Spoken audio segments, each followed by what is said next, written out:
வணக்கம். நம்ம ஏற்கனவே கோதுமை ரவை வீடியோ போட்டிருந்தோம்.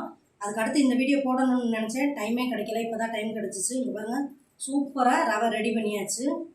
இது எனக்கு ஒரு 1.5 கிலோ கிட்ட போட்டேன். இது ரவை வந்து 1 கிலோ வந்துச்சு. அந்த சலிச்சு வந்த மாவு வந்து ஒரு 1/4 கிலோ இருந்துச்சு. மீதி உமி ஒரு 1/4 கிலோ போயிடுச்சு. இது வந்து அந்த சலிச்ச மாவு. இது பாருங்கள், சூப்பராக மாவு அழகாக இருக்கும். இதில் நீங்கள் புட்டு செய்யலாம், அவ்வளோ டேஸ்ட்டாக இருக்கும். இது ஒரு வீடியோவாக போஸ்ட் பண்ணுறேன், புட்டு செஞ்சுட்டு. இங்கே பாருங்கள், நம்மளே ரெடி பண்ண ரவை. இது வந்து கடையில் வாங்கின ரவை.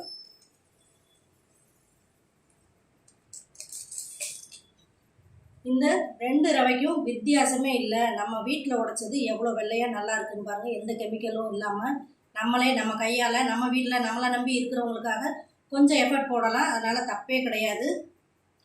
அழகாக நம்மளே செஞ்சு எடுத்துக்கலாம். கொஞ்சம் டைம் ஆகும், அதுக்கு மட்டும் டைம் ஒதுக்கி நீங்கள் இதை செய்யுங்க. உங்களுக்கு எப்படி இருந்துச்சுன்னு எனக்கு கமெண்ட்டில் சொல்லுங்கள். தேங்க்யூ ஃபார் வாட்சிங்.